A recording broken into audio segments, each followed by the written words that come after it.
Hello everyone, I'm Kishore. Welcome to the class of spoken English. మనలో చాలామంది English మాట్లాడాలంటే భయపడుతుంటారు. అది ఎందుకో తెలియదు కానీ ఇంగ్లీష్ని ఒక భూతంలో చూస్తూ ఉంటారు.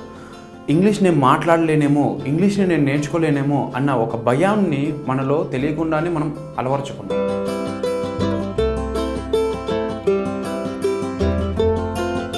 దానికి కారణాలు చాలా ఉంటాయి. ఒకటి, నేను తెలుగు మీడియం బ్యాక్గ్రౌండ్ నుంచి వచ్చాను, లేకపోతే నేను రూరల్ బ్యాక్గ్రౌండ్ నుంచి వచ్చాను, నేను ఇప్పటివరకు ఇంగ్లీష్ చదవలేదు, నేను ఇంగ్లీష్ మీడియం కాదు. తర్వాత నేను గ్రామటికల్ మిస్టేక్స్ ఎక్కువ చేస్తూ ఉంటాను, ఇంగ్లీష్ అనేది ఫారిన్ లాంగ్వేజ్, నేను నేర్చుకోలేనేమో. ఇంకోటి, నా వయసు ఎక్కువగా ఉంది, నేను నేర్చుకోలేను, నేను మాట్లాడలేను. ఇలా చాలా రకాల కారణాల వల్ల మనకు తెలియకుండానే మన సబ్కాన్షియస్ మైండ్లో ఇంగ్లీష్ నేను ఇంకా నేర్చుకోలేను, ఇంగ్లీష్లో నేను ఇంకా మాట్లాడలేను అని ఒక విధంగా మనం ఏర్పరచుకున్నాం.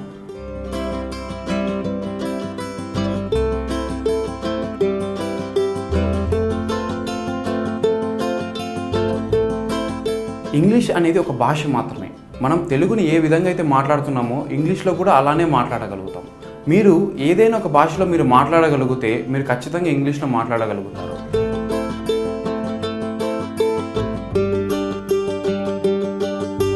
మీ ఏ భాష అయినా సరే, తెలుగు అయినా, హిందీ అయినా, తమిళ్ అయినా, ఒడిస్సా అయినా, ఏ లాంగ్వేజ్ అయినా మీరు అనర్గళంగా మాట్లాడగలిగితే ఇంగ్లీష్ని కూడా అంతే అనర్గళంగా మాట్లాడగలుగుతారు. మీరు అనుకోవచ్చు, నేను తెలుగు మాట్లాడగలుగుతున్నాను, చిన్నప్పటి నుంచి మాట్లాడుతున్నాను కాబట్టి ఇంత అనర్గళంగా మాట్లాడగలుగుతున్నాను, ఇంగ్లీష్ ఇలా మాట్లాడగలుగుతానా అని. ఎస్, మీరు మాట్లాడగలుగుతారు.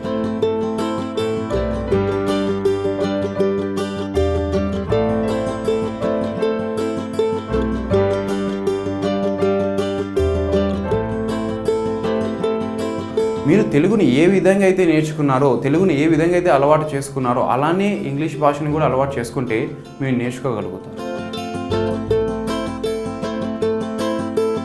మీకు ఒక సందేహం రావచ్చు, తెలుగుని చిన్నప్పటి నుంచి బాగా మాట్లాడగలను, ఇప్పటికిప్పటికీ ఇంగ్లీష్లో మాట్లాడగలుగుతానా అని. 56 అక్షరాలున్న తెలుగుని మనం మాట్లాడగలిగినప్పుడు 26 అక్షరాలున్న ఇంగ్లీష్ మనం మాట్లాడలేమా?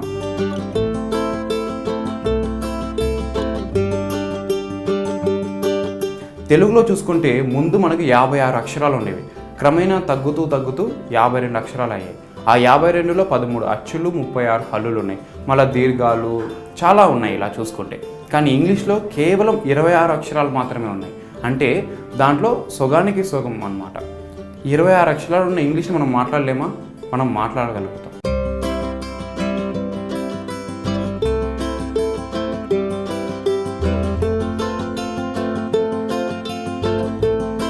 మనం ఇంగ్లీష్ని ఎందుకు ఇంత ప్రాధాన్యత ఇస్తున్నాం, ఎందుకు ఇంత ఇంట్రెస్ట్ చూపిస్తున్నాం చదువుకోవడానికి, నేర్చుకోవడానికి, మాట్లాడడానికి అంటే ప్రపంచంలో more than 400 million people are speaking English.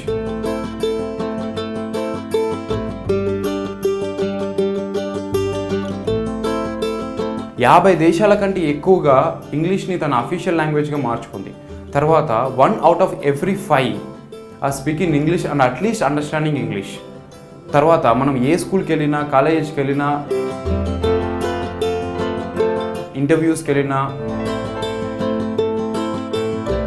Other స్టేట్స్కి వెళ్ళినా, అదర్ కంట్రీస్కి వెళ్ళినా ఇంగ్లీష్లో మాట్లాడటం, ఇంగ్లీష్ని అర్థం చేసుకోవడం ఒక బేసిక్ నీడ్గా అయిపోయింది.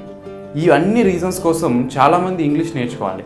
వీటితో పాటు ఈ అడ్వాన్స్డ్ అండ్ కాంపిటేటివ్ వరల్డ్లో, ఈ ఆధునికమైన ప్రపంచంలో మనం బతకాలంటే అందరూ మాట్లాడుతున్న భాష, అందరికీ వచ్చిన భాష మనకు ఖచ్చితంగా వచ్చి ఉండాలి.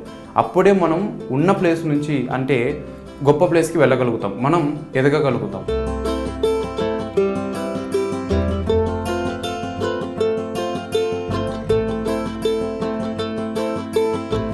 మీ అందరికీ ఒక సందేహం రావచ్చు, ఇప్పటి వరకు మనం ఇంగ్లీష్ ఎందుకు మాట్లాడలేకపోతున్నాం, ఇంగ్లీష్ అంటే ఏంటి, ఇంగ్లీష్ ఎందుకు నేర్చుకోవాలి అని చూసుకున్నాం.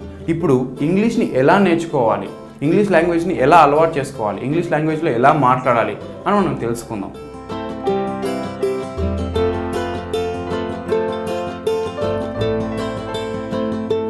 దీనికి నేను చెప్పేది ఏంటంటే, మన మాతృభాషని మనం ఏ విధంగా అయితే నేర్చుకున్నామో అలానే ఆంగ్ల భాషని కూడా నేర్చుకోవాలి. ఉదాహరణకి మనకు తెలియకుండానే మన మాతృభాష చిన్నప్పటి నుండి మనం నేర్చుకున్నాం. అది ఎలా అంటే, మనకు 6 నెలల వయసు నుండి మన చుట్టూ ఉన్న వ్యక్తులు అంటే మన తల్లిదండ్రులు కావచ్చు, బంధువులు కావచ్చు, పొరుగింటి వాళ్ళు కావచ్చు, ఎవరైనా సరే మనకు ఒక వ్యక్తిని చూపించి అమ్మ, నాన్న, మళ్ళీ ఒక వస్తువుని చూపించి దీన్ని ఇలా పలుకుతారు, దీన్ని ఇలా పిలుస్తారు అని మనకు చెప్తూ వచ్చారు. తర్వాత మనం దాన్ని వింటూ వచ్చాం. తర్వాత మనకు ఒక సంవత్సరం రాగానే మెల్లిమెల్లిగా మాట్లాడడం మొదలుపెట్టాం. అది తప్పైనా కరెక్ట్ అయినా మనం మాట్లాడుతూ మనం తప్పుగా పలికితే పక్కన ఉన్న వాళ్ళు మనం సరిచేస్తూ వచ్చారు. అలానే మనం మాట్లాడుతూ తర్వాత కరెక్ట్గా మాట్లాడడం మొదలుపెట్టాం. తర్వాత మనం చదవడం మొదలుపెట్టాం. చదవడం నేర్చుకున్నాం, బాగా చదవగలిగాం, చివరకు రాయగలిగాం. అంటే ఒక ప్రణాళికబద్ధంగా, ఒక సిస్టమేటిక్గా మన మదర్ టంగ్ అయిన తెలుగుని, మన మాతృభాష అయిన తెలుగుని చాలా పద్ధతిగా నేర్చుకున్నాం. ఎంత నేర్చుకున్నామంటే మనం ఎప్పటికీ మర్చిపోలేనంత విధంగా నేర్చుకున్నాం. అలానే ఆంగ్ల భాషను కూడా ఇలానే నేర్చుకోవాలి.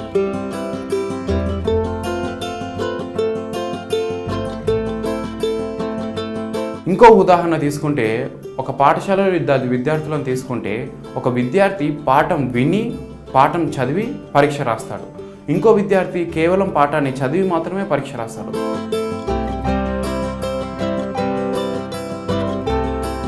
ఈ ఇద్దరు విద్యార్థులని మనం తీసుకుంటే, ఎవరైతే పాఠం విని చదివి రాస్తాడో అతనికి పాఠం చదివి రాసిన వ్యక్తి కంటే కొంచెం ఎక్కువ మార్కులు వస్తాయి. దీనికి కారణం ఒకటే, మనం ఏ విషయాన్నైతే వింటామో అది మనకి ఎక్కువసేపు గుర్తుంటుంది, ఎక్కువ మనం నేర్చుకుంటాం. చదివిన వాటికంటే విన్న వాటిని మనం ఎక్కువ రోజులు గుర్తుపెట్టుకుంటాం. మీకు చాలా సందర్భాల్లో అయ్యే ఉంటుంది. కాబట్టి మనం ఏ విషయాన్నైనా నేర్చుకోవాలంటే, ఏ భాషనైనా నేర్చుకోవాలంటే మొదటిగా మనం వినాలి. మన మాతృభాషని మనం మొదటగా విన్నాం. మన 6 నెలల వయసు నుండి ఇప్పటి వరకు వింటూనే ఉన్నాం. అందుకోసమే తెలుగుని ఇంత అనర్గళంగా మాట్లాడగలుగుతున్నాం. అదే ఇంగ్లీష్ని ఒకసారైనా విన్నామా? లేదు. చాలామంది చేసే తప్పు ఏంటంటే, ఇంగ్లీష్ నేర్చుకోవాలంటే ఒక బుక్ స్టోర్కి వెళ్ళేసి గ్రామర్ బుక్ తీసుకొని ఓపెన్ చేసి చదువుతూ ఉంటారు.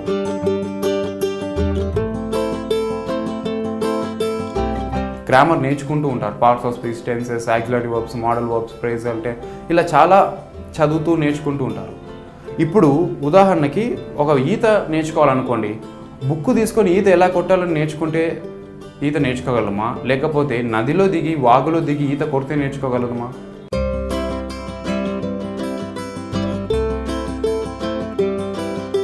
బుక్కు చదివినంత మాత్రాన మనకు ఎలా కొట్టాలి అని మాత్రమే తెలుస్తుంది, ఎలా ఈదాలి అని మాత్రమే తెలుస్తుంది. అది ప్రాక్టికల్గా చేస్తే మనకు వచ్చేస్తుంది. భాష కూడా అంతే, మన ఇంగ్లీష్ లాంగ్వేజ్ కూడా అంతే. మనం మాట్లాడుతూ, వింటూ, చదువుతూ, రాస్తూ ఉంటే మనకు వస్తూ ఉంటుంది. దీన్నే LSRW స్కిల్స్ అంటారు.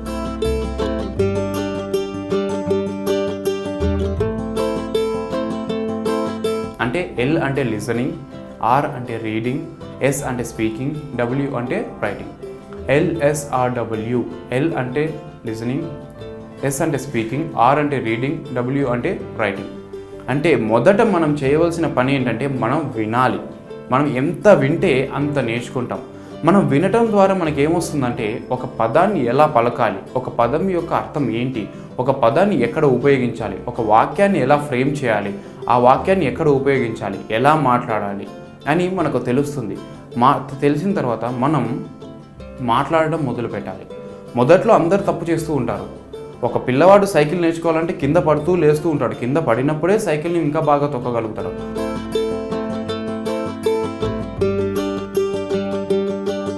అలానే మనం మాట్లాడేటప్పుడు కొన్ని మిస్టేక్స్ అవుతూ ఉంటాయి, తప్పులు అవుతూ ఉంటాయి. కానీ తప్పుల్ని కూడా మనం సరిదిద్దుకొని మాట్లాడగలిగినప్పుడే మనం భాషని నేర్చుకోగలుగుతాం. ఈ తప్పు ఎప్పుడు మనకు తెలుస్తుందంటే, మనం విన్నప్పుడు. అంటే ఒక వాక్యాన్ని ఇలా మాట్లాడాలి అని మనకు ఎప్పుడు తెలుస్తుంది? విన్నప్పుడు. అప్పుడు విన్నప్పుడు మనం తెలుసుకొని మనం మాట్లాడడానికి ప్రయత్నిస్తాం, మాట్లాడతాం. అలా మాట్లాడడం నేర్చుకోవాలి. తర్వాత చదవడం తెలుసుకోవాలి. చదవడం ద్వారా మనకు గ్రామర్ అంటే ఏంటి, ఎక్కడ ఏం ఉపయోగించాలి, వర్బ్ని ఎక్కడ యూజ్ చేయాలి, ప్రిపోజిషన్ ఎక్కడ యూజ్ చేయాలి, టెన్సెస్ ఎలా యూజ్ చేయాలి, ఎప్పుడు ఎలా మాట్లాడాలి మనకు తెలుస్తుంది. తర్వాత చివరకు రాయటం. ఈ రాయటం ఎందుకంటే మనకు స్పెల్లింగ్ అనేది చాలా ముఖ్యం ఇంగ్లీష్లో.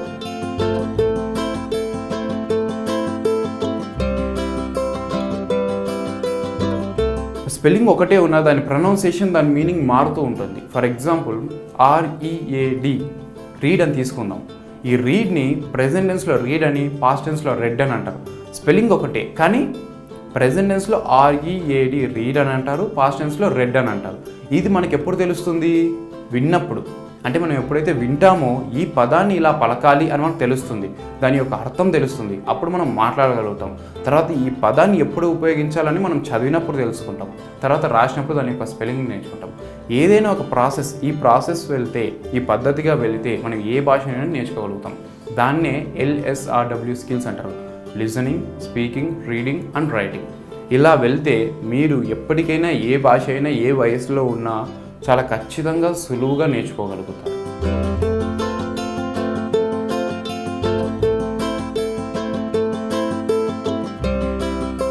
ఇప్పుడు వరకు మనం మాట్లాడకపోవడానికి కారణాలు, ఇంగ్లీష్ లాంగ్వేజ్ యొక్క ప్రాముఖ్యత, ఇంగ్లీష్ని ఎలా నేర్చుకున్నామో తెలుసుకుందాం. ఇప్పుడు ఇంగ్లీష్లో ఏం నేర్చుకోవాలి అని మనం తెలుసుకుందాం. ఇంగ్లీష్ అనేది ఒక ఓషన్, ఒక సముద్రాన్ని ఎంత ఇదినా వస్తూనే ఉంటుంది. ఇంగ్లీష్లో కూడా ఎంత నేర్చుకుంటూనే ఉంటాం. కానీ మనకు మాట్లాడడానికి, ఫ్లూయెంట్గా మాట్లాడడానికి, అనర్గళంగా మాట్లాడడానికి కొన్ని పాయింట్స్ వస్తే, కొంత గ్రామర్ వస్తే సరిపోతుంది. ఇంకా దాన్నే ప్రాక్టీస్ మీద మనం ఎక్కువ నేర్చుకోగలుగుతాం. అందులో కొన్ని parts of speech,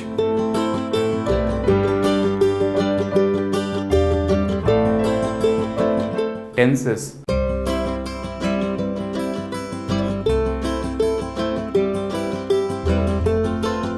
phrasal verbs, idioms, articles, ఇలా కొన్ని ఉన్నాయి.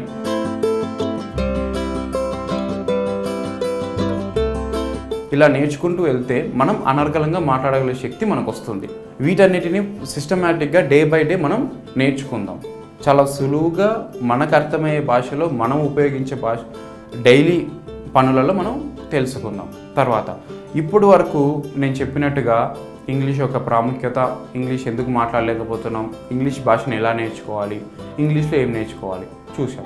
ఇప్పుడు మనం ఇంగ్లీష్ నేర్చుకోవడానికి ఏమి కావాలి అంటే, ఒక ఈత కొట్టేటప్పుడు మనం ఎలా అయితే దృఢ నిశ్చయంతో ఉంటామో ఒక భాషను నేర్చుకునేటప్పుడు కూడా అలానే ఉండాలి. ఉదాహరణకి మీరు ఏదైనా ఒక పని మొదలు పెట్టాలనుకున్నారు. ఆ పని మొదలు పెట్టాలనుకొని రోజు కొద్దిగా చేస్తూ ఉంటే ఆ పని పూర్తవుతుందా? పూర్తి కాదు. ఒక సంకల్పం పెట్టుకొని క్రమశిక్షణగా ఒక దృఢనిశ్చయంతో ఉండి దాన్ని ప్రాక్టీస్ చేస్తూ ఉంటే అది ఖచ్చితంగా అవుతుంది. దీన్ని నేను DCUBE అని పిలుస్తాను. అంటే డెడికేషన్, డిటర్మినేషన్ అండ్ డిసిప్లిన్.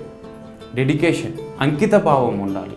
ఒక భాషని నేర్చుకునేటప్పుడు నేను ఇంకా ఆ భాషను నేర్చుకుంటాను అనే అంకిత భావంతో మనం నేర్చుకుంటే మనం నేర్చుకోగలుగుతాం.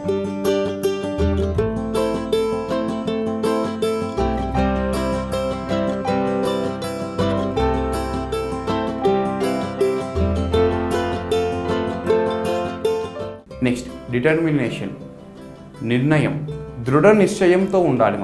నేను ఆంగ్ల భాషను నేర్చుకుంటాను, నేను ఇంగ్లీష్లో మాట్లాడగలుగుతాను, నేను ఇంగ్లీష్ గ్రామర్ని నేర్చుకుంటాను, ఇలా ఈ దృఢ నిశ్చయంతో మనం ఉంటే మనం ఖచ్చితంగా నేర్చుకుంటాం. తర్వాత డిసిప్లిన్, క్రమశిక్షణ. ఈ క్రమశిక్షణ మరియు టైం టేబుల్, అంటే క్రమబద్ధంగా నేర్చుకుంటే ఒక పాయింట్ తర్వాత ఇంకో పాయింట్ ఇలా క్రమశిక్షణగా క్రమబద్ధంగా నేర్చుకోగలిగితే మనం ఆంగ్ల భాషని సులువుగా నేర్చుకోగలుగుతాం. ఇందాక నేను చెప్పినట్టు DCUBE, dedication, determination and discipline, ఈ 3 Dలు చాలా అవసరం. దీనితో పాటు ఇందాక నేను చెప్పినట్టుగా LSRW స్కిల్స్ కూడా చాలా అవసరం.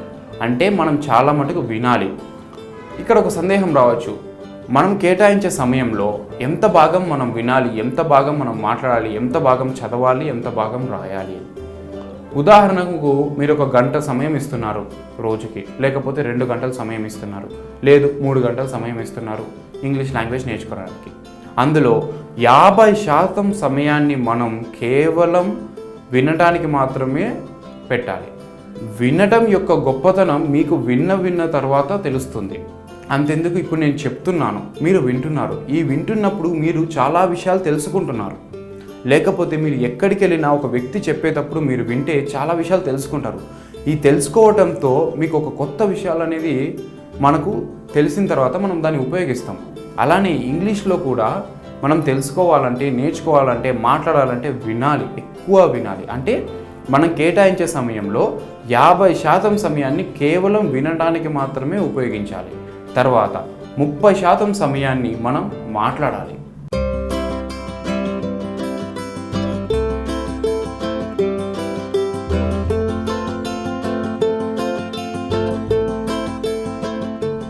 ఇలా కాకుండా చాలామంది మనం చేసే తప్ప ఏంటంటే మనం ఎక్కువగా చదువుతూ ఉంటాం, గ్రామర్ని నేర్చుకుంటూ ఉంటాం. అవును, గ్రామర్ నేర్చుకోవాలి, ఇంగ్లీష్ నేర్చుకోవాలి. మనకి గ్రామర్ ఎలా, ఏ టెన్స్ ఎలా ఉపయోగించాలి అని మనకు తెలియాలి. కానీ దానితో పాటు మనం ఏ పదాన్ని ఎలా పలకాలి, ఏ పదాన్ని ఎక్కడ ఉపయోగించాలి, ఏ పదం యొక్క అర్థం ఏంటి అని మనం తెలుసుకోవాలి. ఇలా తెలుసుకున్నప్పుడు మనకు మెల్లిమెల్లిగా మాట్లాడడం తెలుస్తుంది. ఉదాహరణకు ఒక పక్క రాష్ట్రం అతను మన దగ్గరకు వచ్చారు, లేకపోతే మనమే ఒక పక్క రాష్ట్రానికి వెళ్ళాం, మనకు అక్కడ ఉన్న భాష మనకు తెలియదు. ఒక 10 రోజులు దాటింది, 15 రోజులు దాటింది, తర్వాత మీకు తెలిసినా తెలియకపోయినా, భాష వచ్చినా రాకపోయినా ఆ భాషలో మాట్లాడడానికి ప్రయత్నిస్తారు. ఎందుకు? పొద్దున్నుంచి రాత్రి వరకు మీరు ఆ భాషను వింటూనే ఉన్నారు కనుక. అంటే ఆ భాష వినటం ద్వారా మీకేమైంది? కొంచెం కాకపోయినా కొంచెమైనా భాష పలకటం, మాట్లాడటం, ఓహో ఈ విషయాన్ని ఇలా అంటారు, ఈ విషయాన్ని ఇది అంటారు, ఈ వస్తువుని ఇది అంటారు అని మీకు తెలిసింది. కాబట్టి మీరు తప్పైనా కరెక్ట్గా మాట్లాడడం మొదలుపెట్టారు. అలా ఆ భాషను నేర్చుకోగలుగుతారు. ఇది కూడా అంటే మీరు ఎక్కువ శాతం విని తర్వాత మాట్లాడాలి. మాట్లాడిన తర్వాత తప్పా కరెక్టా అని ఒక పర్సన్ అడగాలి, లేకపోతే బుక్ తీసుకొని చూసుకోవాలి. నేను యూజ్ చేసిన సెంటెన్స్ కరెక్ట్ గ్రామర్గా ఉందా లేదా, ఇదన్నీ మనకు తెలిసిన తర్వాత రాయాలి. ఈ రాయటం ద్వారా నేను ఇందాక చెప్పినట్టు స్పెల్లింగ్స్ తెలుస్తుంది. సో మీరు ఏ సమయాన్ని ఎంత కేటాయించాలో మీరు టైం టేబుల్ ద్వారా చూసుకోవాలి. Why do you need to learn English? మన ఇంగ్లీష్ ఎందుకు నేర్చుకోవాలి అని చాలామంది భావిస్తూ ఉంటారు. ఇంగ్లీష్ గురించి కొన్ని ఫ్యాక్ట్స్ అనేవి మనం తెలుసుకుందాం. ప్రపంచంలో దాదాపుగా 6500 భాషలు ఉన్నాయి. అందులో మొదటి లిస్టులో వచ్చేది చైనీస్, స్పానిష్, ఇంగ్లీష్, హిందీ. ఇలా టాప్ 10లో మన ఇంగ్లీష్ కూడా, ఇప్పుడు మనం నేర్చుకుపోయే ఇంగ్లీష్ కూడా ఒకటి ఉంది. అలానే దాదాపుగా 400 కోట్ల కంటే ఎక్కువ జనాభా ఇంగ్లీష్లో మాట్లాడుతున్నారు.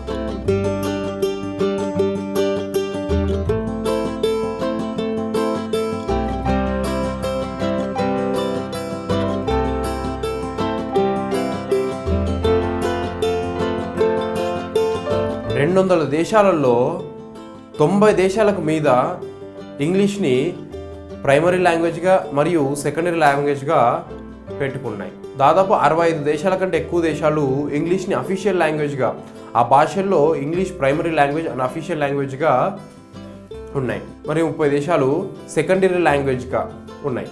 ఎలా అయితే మన భారతదేశంలో ఇంగ్లీష్ కానీ, సాంస్క్రిట్ కానీ, తెలుగు కానీ, ఏదైనా తమిళ్, ఫ్రెంచ్ ఇలా సెకండరీ అండ్ ప్రైమరీ లాంగ్వేజెస్ ఉన్నాయో, అలా దాదాపుగా 100 దేశాలలో ఇంగ్లీష్ ప్రైమరీ అండ్ సెకండరీ లాంగ్వేజ్గా ఉన్నాయి. ప్రతి 5 మందిలో కనీసం ఒకరు చదవటం, మాట్లాడటం, కనీసం అర్థం చేసుకోవడం ఉన్నారు.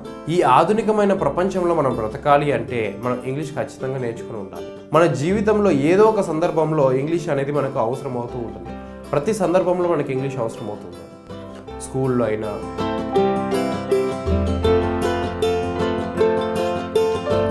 కాలేజ్లో అయినా,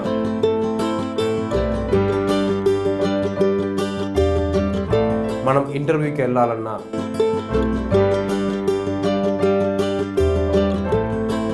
ఒక జాబ్ని సంపాదించాలన్నా,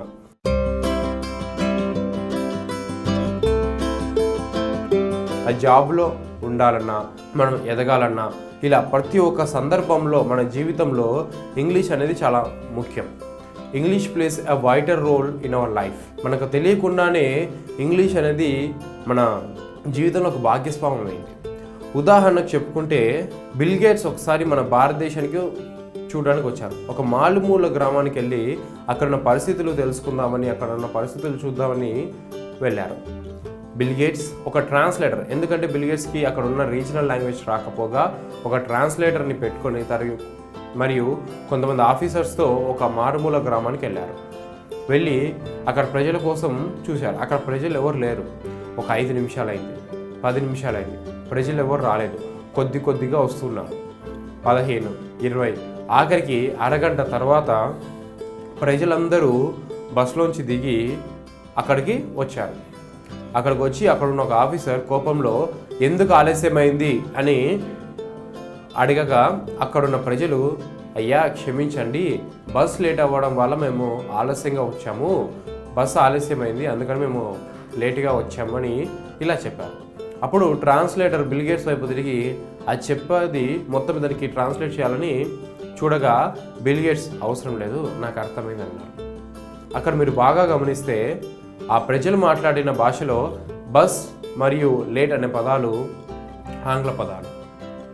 అక్కడ వాళ్ళకి ఇంగ్లీష్ మీద పూర్తి అవగాహన లేకపోయినా, ఇంగ్లీష్ అనేది రాకపోయినా బస్ లేట్ అనే పదాలు వాళ్ళు తెలుసుకున్నారు కాబట్టి వాళ్ళకు తెలియకుండానే వాళ్ళ జీవితంలో ఒకటైనాయి కాబట్టి బిల్ గేట్స్కి పూర్తిగా అర్థమైపోయింది. అలానే మనకు తెలిసినా తెలియకపోయినా ఇంగ్లీష్ గురించి పూర్తి అవగాహన ఉన్నా లేకపోయినా మనకి ఇంగ్లీష్లో కొంత భాగం కొంతవరకైనా మనకు తెలుసు. ఆ కొంతని పూర్తిగా తెలుసుకునే ప్రయత్నం మనం చేద్దాం.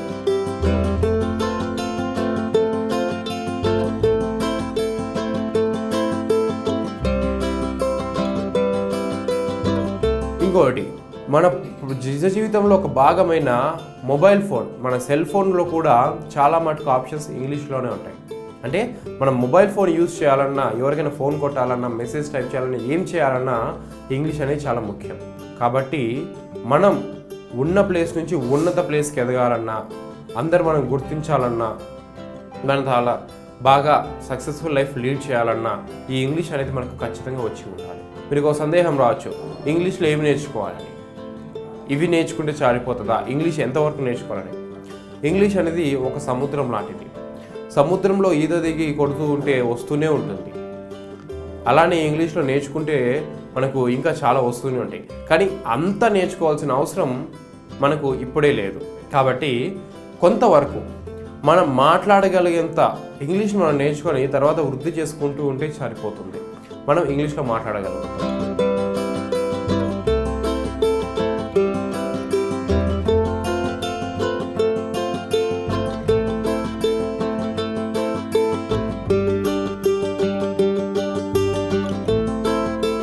అవి ఏంటి, ఇంగ్లీష్లో ఏం తెలుసుకుంటే మనం మాట్లాడగలుగుతామో చూద్దాం.